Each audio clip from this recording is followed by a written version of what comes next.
Welcome back. This is week 6, our last full week, and next week will be the final exam. So for a lecture link and thinking about the content of the material that we're covering, I want you to look at the sheet of overarching concepts. This is what I've used as an outline for our course, and this is what you should use for a study guide. Roman numeral 1, definitions, obviously the definition for adolescent lit that was on your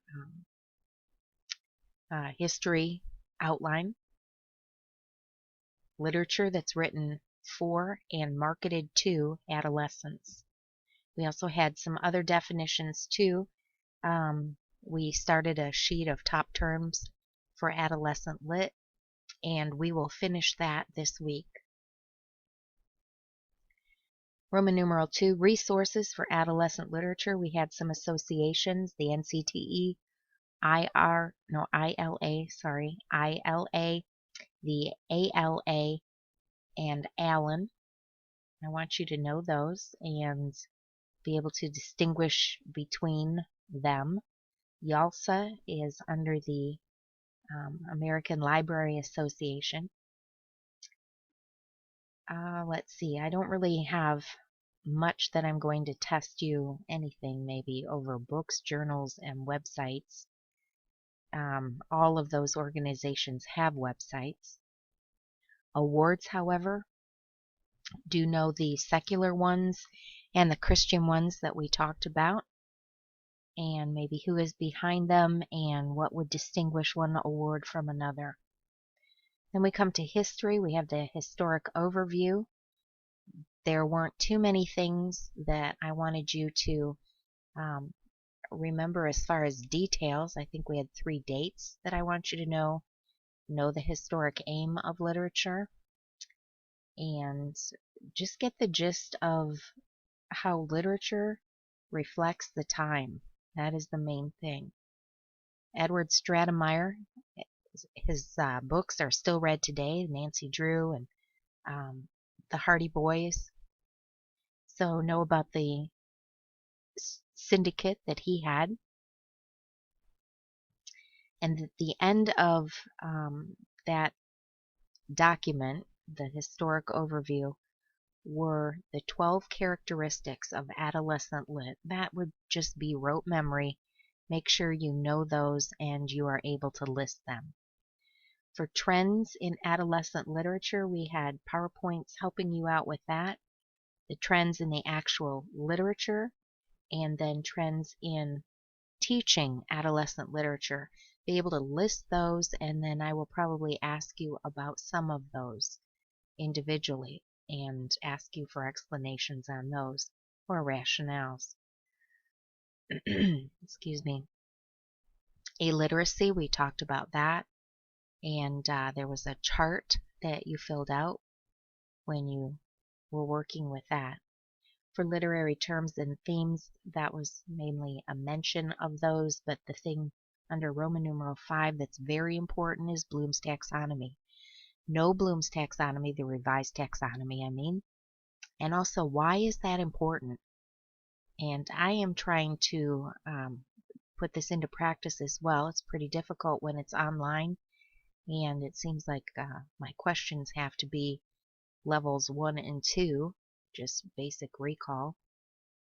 But on the exam, since it's not going to be online and you will be writing things out from memory, there will be applications made from that. Alright, Roman numeral 6, we spent a lot of time on finding books, know the principles of gender and age, and also using an interest inventory to help match up the books with the students. Evaluating books, that's where we looked at best books again, and I'll have you pull that paper out again of best books principles and use that as you have your discussion time for the giver today or this week. You also had a journal entry that you wrote about that kind of covers some of that. All right, using books. How will you use them? And we've got read alouds, which I have the most control over in class, whether the whole class reads the same book or you have small groups reading the same book. And that would be kind of run like a literature circle. That was one of the trends in teaching adolescent literature. And then individual reading from the book list. And your book list is due next week. Goal is to have 100. That's the magic number. So more or less books that would be on a book list. And remember to have the rationale on the first page, and then have the book list as ready as possible to hand out to a class. Okay, reinforcing, introducing books, that's before, during, and after. There was a PowerPoint on that. And then you have taking a look. You'll remember that some of these were covered on another sheet that had big ideas, and so please look at that and review that, because that would be very important. Some of this material was covered more than one time and in more than one way, and that would be an indication that you will probably see that again. And then F, promoting books, and that is where we're going to pick up today. There is a PowerPoint that I didn't narrate, so hopefully that will download faster, but just put it up there as a screen show, I guess that's what you call it, and view that. Maybe take some notes on that, because part of your journal, one of your entries, is going to be on the benefits of reading, and this is, hint hint, a good source for material for that. And then after you're through with that PowerPoint, there is a chart of book report ideas. I think at the end of the PowerPoint I say there's a plethora of ideas. I like that word. So using the files, and also there are some links that you can look at, kind of a way to go over and introduce or remind you of some ideas that your students can use to report on books that they have read. So that kind of takes us through Roman numeral 6. Roman numeral 7 is on genres, and the first one we're going to talk about is prose, and I have a YouTube video to watch, and you'll be completing your reading pyramid as you watch that, and then you'll email that to me. This is the brain nutrition analogy.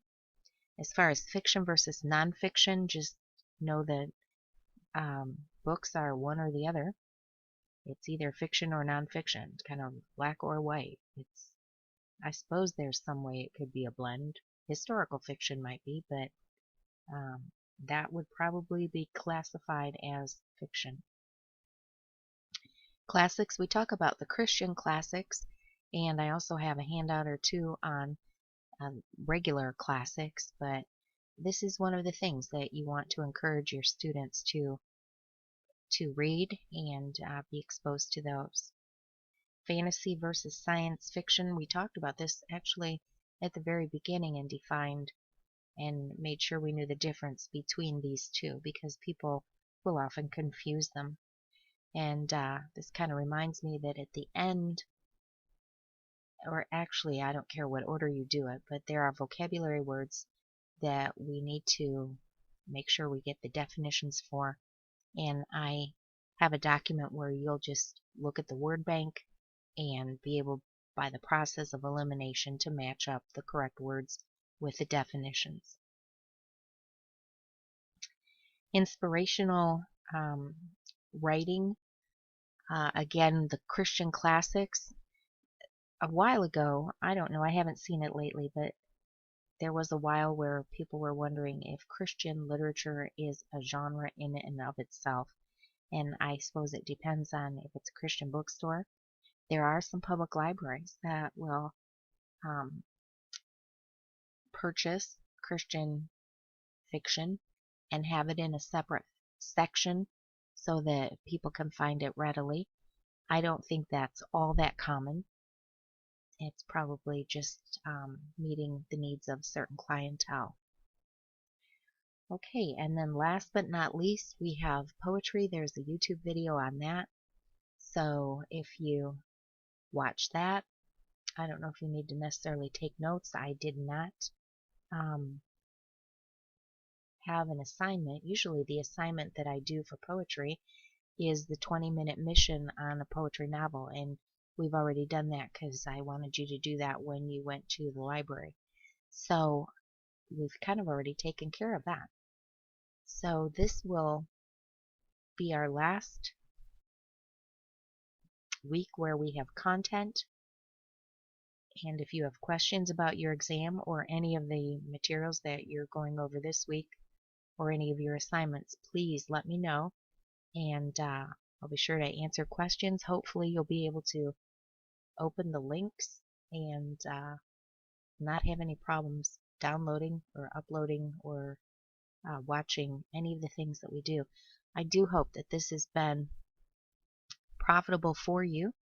I appreciate your patience as we have gone through our first online class together, and I hope it's something that you will find useful in the future. So God bless you as you complete, finish strong, and I hope that these are things that you will be able to use in your future ministry.